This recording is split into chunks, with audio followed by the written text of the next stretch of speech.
Hey neighbor, welcome back to the middle of the Las Vegas desert. I'm your tour guide John, and today I'm reviewing the highly anticipated 7th album, Imploding the Mirage, from the beloved rock band The Killers.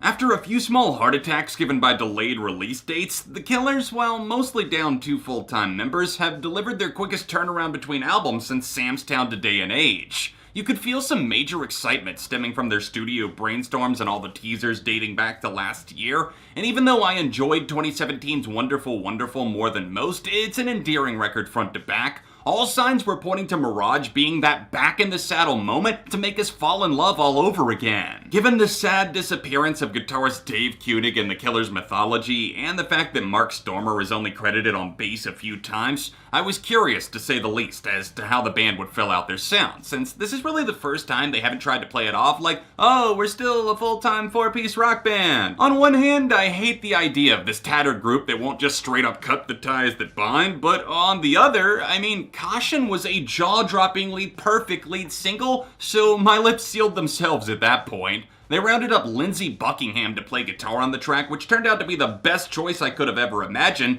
So did this guest-filled Desert Mirage live up to the standards that lead single set?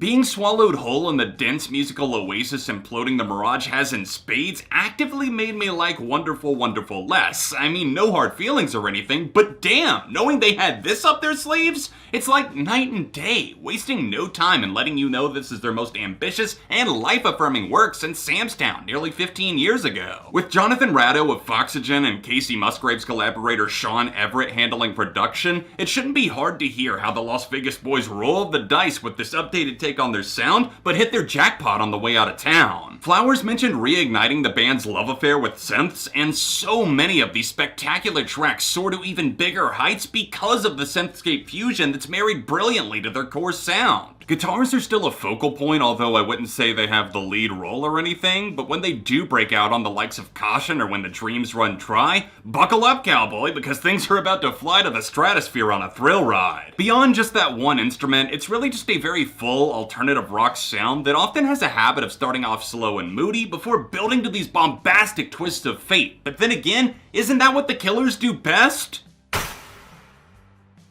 Brandon Flowers did one hell of a job at emoting through his writing. My god, things just get so dense and tightly wound before he rides in on horseback to metaphorically cut the chains holding down his own life. He's quick to praise and nurture his wife every step of the way, taking time to love and reflect back on the best moments of his life to make certain he never loses focus despite his fears. As the beautiful album artwork would lead you to believe, there's a lot of nature in the bones of this record, using stormy metaphors to reaffirm that better days are coming if we can just weather these changing tides together. Imagery is a huge pressure point that keeps Imploding the Mirage spinning on its axis. I can just vividly picture music videos for some of the album's gold standard cuts playing out in my head, and that kind of writing that I can instantly see out loud is becoming rare. My appreciation also goes out to our beat builder Ronnie Vannucci Jr. for not only him just actively sticking around and being a go-to dependable guy when the others can't be counted on for jack shit, but for his willingness to adapt his playing style to meet the broad demands of these tracks. At times, you definitely feel the lack of Dave's guitar, and they do occasionally overindulge the scope of the song with long-winded instrumental sections, which create a few unavoidable lulls,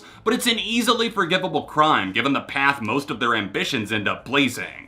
Fluent bass grooves serve as the album's backbone, Flowers roars to life with some absolutely stunning anthemic vocals and writing, and the wide net of collaborations cast feels extremely authentic, given that names like Katie Lang, Lindsey Buckingham, and Wiseblood all suit the mood more than they do a top 40 hit. Imploding the Mirage set in stone Brandon's words about the music of the Killers being more about a certain feeling than any one specific sound. While the album may only have 10 tracks, it clocks in at over 41 minutes, which is longer than some 13-song albums in recent memory, so let's break down some of the key moments that made this such an emotionally invigorating set. Let's crack open this discussion with Caution, not just because it was the lead single, more so due to the themes of leaving Las Vegas that proved to be a cornerstone of Brandon's family journey. The music on this piece screams classic Killers vibes. It's one of my most played tracks of the year. It just feels so good going down, despite Brandon's tough decisions he's having to make. I'm so fucking glad I waited to hear my own soul's warning for the first time along with the rest of the album. What a truly majestic opener that feels grandiose on an arena-sized scale that only the Killers do this well. While I dug the funky Fire and Bone to an extent, I never fully fell in love and found myself wanting more. This is exactly that and then some. Brandon's fervor is unmatched with a hook that runs like a wild stallion into the sunset. Keys shimmer and fly like the wind, lifting the sails so that Captain Flowers can man the ship to shore with his steady knife-wielding hand. Moments like that are undeniably huge, but perhaps my favorite thing to come from the entire record is the absolute jolt of humanity lightning field. My eyes have welled up more than just a few times while letting this one sink in, as it starts off slow but gorgeous with Brandon's lyrics describing a dreamlike sequence involving his family, but the meter goes from incredible to stunning when the octave shifts the mood into a higher tempo and the frontman is joined by a backing choir while he rides this epic swell of love that feels like the human equivalent of the heart eyes emoji. Beloved Canadian artist Katie Lang comes in on the bridge to play the part of Flowers' mother talking to his father from the afterlife, it seems, but to me, it feels like Brandon also sees a lot of his own relationship with his wife in there as well.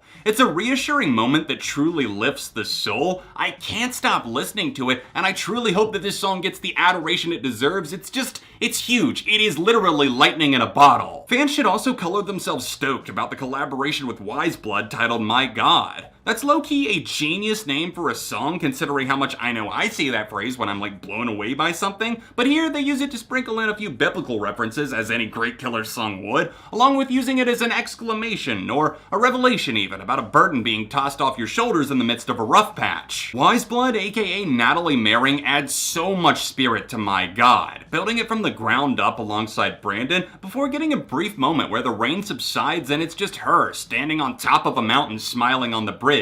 It's satisfying as hell, and the vocal energy matches the musicality of the track incredibly well. It's something that just keeps getting better the more time I spend with it. Following that, we get the closing moments when the dreams run dry and the title track Imploding the Mirage, the latter of which goes down as the worst song on the record by comparison. Mirage feels better when you think of it as the closing credits song for a movie, but outside of that context, it's too cheesy sounding to wrap up this adventure. I could see myself dipping out at that point in the future if I'm listening to the album on vinyl or something, but the song before that is fantastic, with the band zeroed in on this immersive experience that glues together hopes and fears, eventually culminating in this electrifying outro that rivals some of the best moments on the LP. To quickly rewind the tape, I have to give praise to Blowback and Dying Breed, two of the absolute staples on this album that can't not be acknowledged. The electronic intro on Blowback dips into uncharted territory before raising a fist to the sky in protest of being underestimated, but even that grand statement can't match the heart of Dying Breed. The Killers have this way of messing with your expectations before swinging in like a wrecking ball, and yet again they've landed another direct hit.